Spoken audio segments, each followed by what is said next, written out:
The Florida Panthers shut out the Edmonton Oilers to take a 1-0 lead in the Stanley Cup Finals series.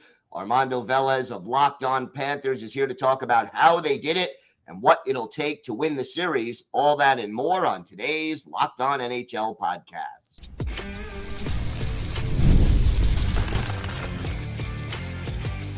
You're Locked On NHL, your daily podcast on the National Hockey League. Part of the Locked On Podcast Network, your team every day. Gil Martin here, and welcome everybody to the Monday edition of the Locked On NHL podcast, part of the Locked On Podcast Network, your team every day. I want to thank everyone who makes Locked On NHL your first listen every day. Don't forget to subscribe on YouTube or wherever you get your podcasts so you can get new episodes as soon as they drop. Today's episode is brought to you by FanDuel. Make every moment more. Right now, new customers get $200 in bonus bets with any winning $5 bet.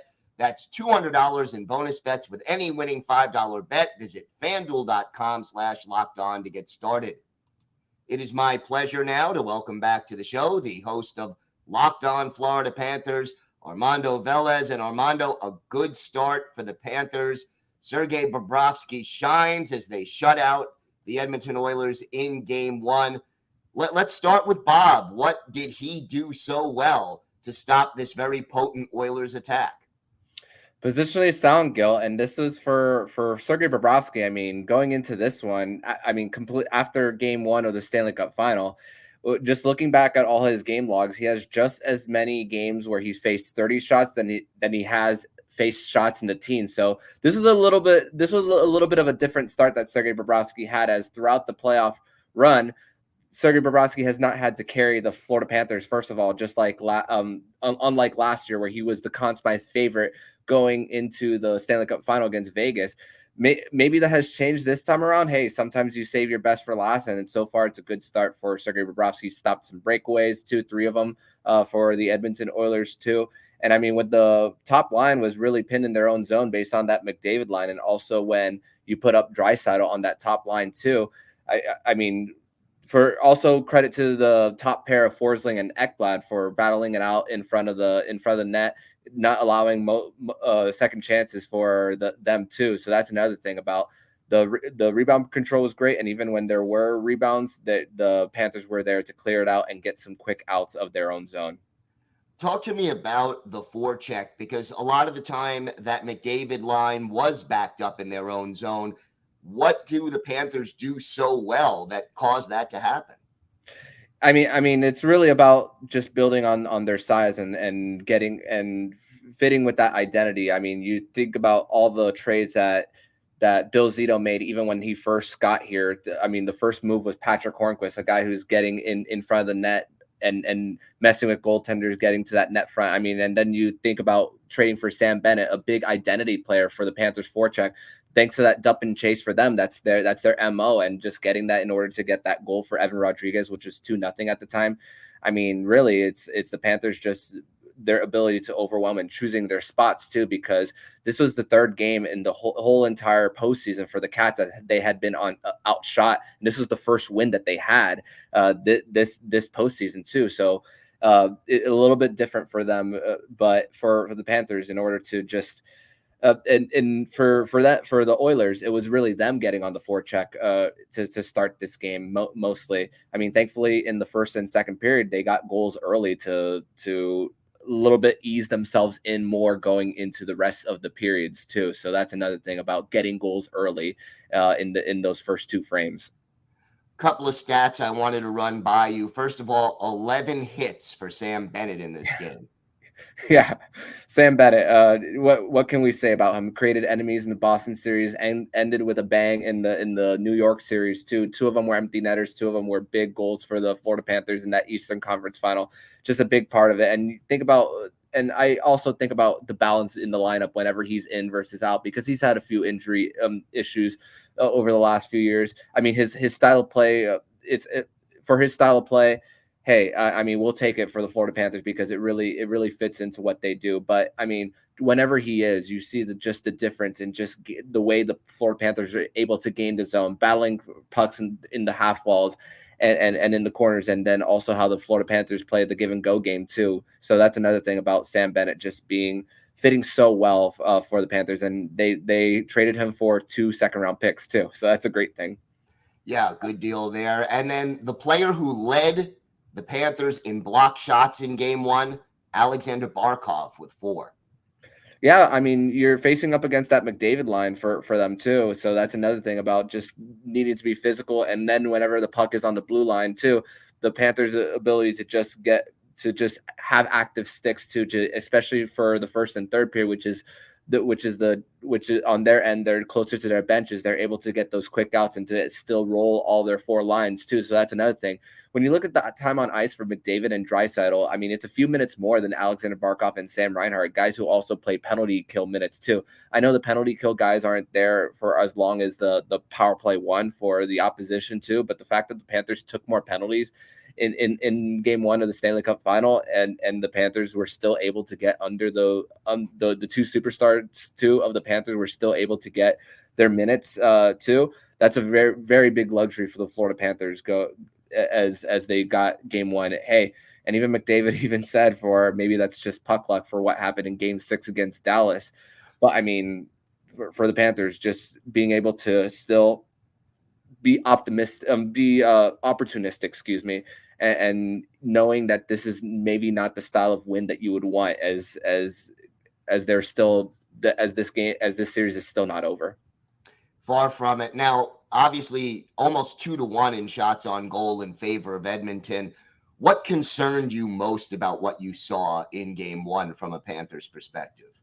I would say the forecheck and the fact that the top line didn't really get too much time in there in the Edmonton Oilers end. But I think about when you have the speed of for the Panthers and the ability to just gain the zone and just speed. I mean, you see him circling around over and over again.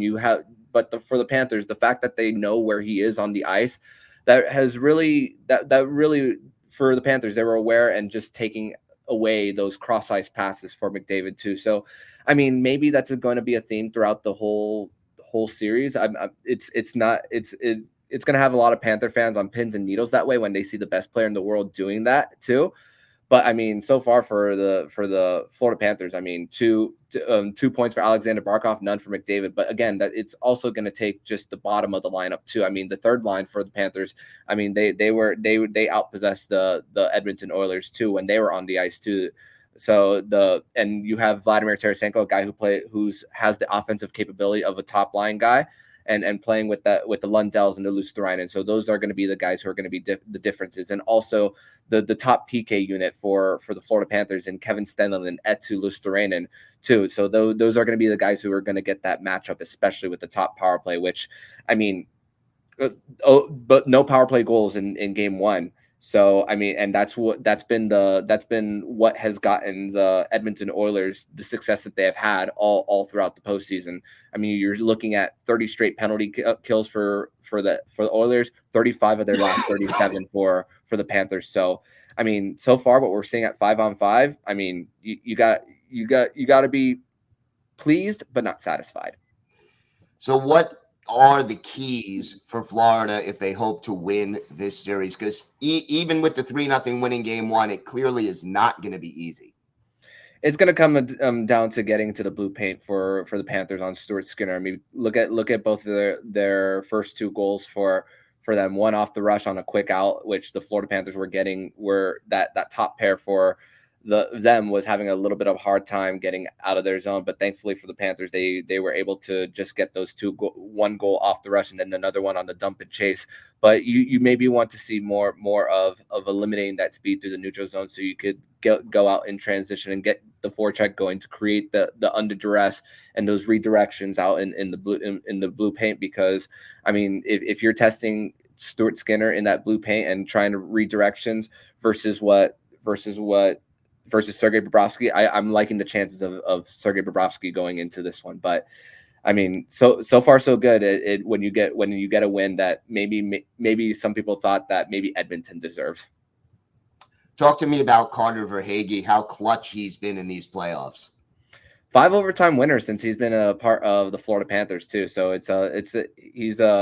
He's in the company of Maurice Rocket Richard and Joe Sakic too. So that's another thing for Hagee. Now 10 goals in the 10 goals in the postseason. The fact that he's done it in so many less games too. So he's going to get a payday when he's a free agent in a couple of years. He'll be a free agent in the 2025 offseason for him. So just the fact that him and Barkov have been together from the start. There's been some stints where he's been off that top line, but whenever you need a goal the most, or you and knowing who he works best, and going back to 2021, him and Barkov are just we've seen Victor Kozlov and Pavel Bure in the late 90s, but I mean with where the Florida Panthers are with Carter Verhaeghe and Alexander Barkov, it's really a great combination for them. And hey, it manifested in that first one just less than 4 minutes in. Absolutely. Armando, why don't you tell our viewers and our listeners where they could find the podcast and where they could find you on social media? They can follow the podcast anywhere you listen to podcasts, Locked On Panthers. And they could also follow me personally on X at MondoMan12, and follow the show account on X and Instagram at LO_FLA Panthers. And also the Florida Panthers, South Florida, is also home to three back-to-back ECHL champions and Kelly Cup champions, in the Florida Everblades. So South Florida hockey, it's great to be in South Florida for the state of this sport. All right, Armando, thanks so much. Absolutely, Gil. Thank you. Today's episode is brought to you by your friends at FanDuel. Summertime means baseball, the NBA Finals, and more. You could bet it all on FanDuel. Right now, new customers get $200 in bonus bets with any winning $5 bet. That's $200 you could use to bet everything from the NBA Finals MVP to who's going to hit one out of the park.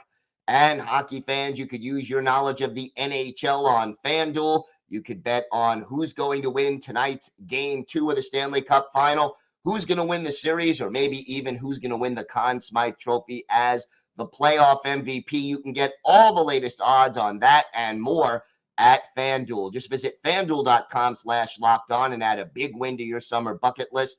That's FanDuel.com/lockedon. FanDuel, America's #1 sportsbook.